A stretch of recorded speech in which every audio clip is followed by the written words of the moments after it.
qu'on reste dans le timing pour une prestation terminée pour fin décembre, courant janvier.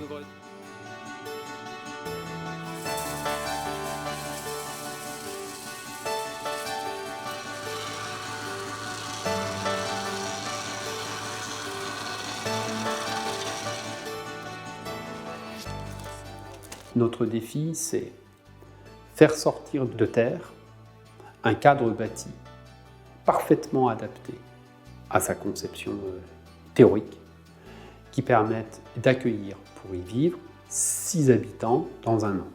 Le projet d'unité résidentielle, c'est pouvoir proposer à des personnes qui sont en situation très complexe d'avoir un lieu de vie, d'avoir un logement. Ce sont des personnes pour qui nous avons tous été en situation d'échec.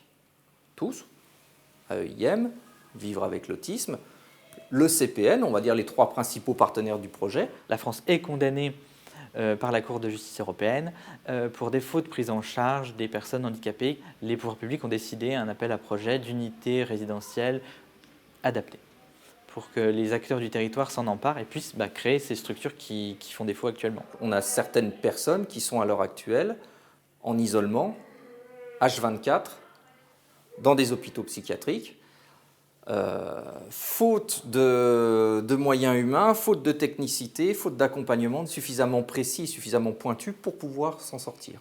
Aujourd'hui, nous avons la réalisation entre les mains. C'est à 150 mètres d'ici. Cette unité, en 13 mois, devra accueillir ses habitants. Ce qui a plu dans le dossier à l'Agence régionale de santé, déjà c'est la dimension, 6 personnes, là où habituellement on a des unités qui font 24, 30, 40 personnes, des moyens humains pour faire en sorte qu'on puisse faire de l'individuel, et puis le caractère innovant sur les méthodes d'apprentissage.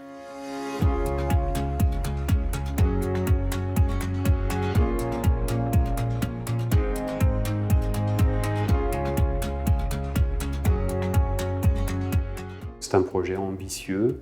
Dans un an, maintenant, normalement, les premiers habitants vont arriver. C'est la première résidence du Grand Est. Bon projet. Le premier retour que nous avons eu des pouvoirs publics, donc la délégation interministérielle à l'autisme, est très positif, à tel point qu'on nous a même demandé de transmettre nos documents de travail pour servir de base à la création des autres unités résidentielles en France. Nous serons les premiers en France à monter ce projet qui part d'une réflexion commune entre 3 acteurs.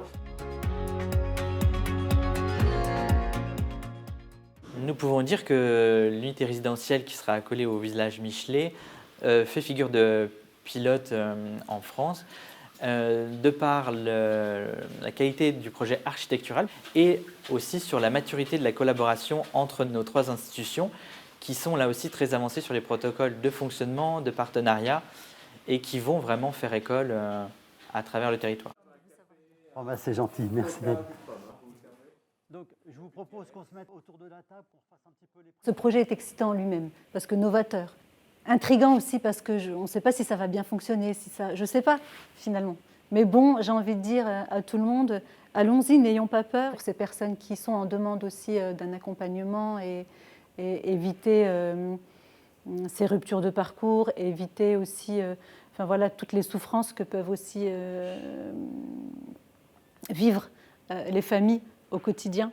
Il y a donc un défi architectural, il y a un défi de recrutement, il y a un défi de formation et il y a un défi organisationnel de planification et de structuration de l'action professionnelle sur l'année à venir. Cette année, recrutement, formation des futurs professionnels, parce que oui, pour bien accompagner des personnes avec autisme, il faut être formé et bien formé.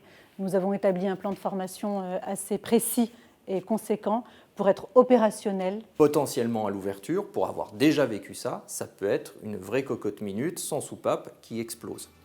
Donc là, nécessaire d'être hyper vigilant et hyper présent. C'est une réponse en respect du maintien des liens familiaux, puisque le projet de vie est au cœur et le projet familial est au cœur de cette réponse. Nous aurons fait ce qu'avant, nous n'avions jamais réussi à faire. Donc c'est un progrès social. C'est une grande fierté pour moi de participer à ce projet et d'avoir été choisi et valorisé en ce sens. Quand on réussit là où tout le monde avait échoué avant, on a de quoi être fier.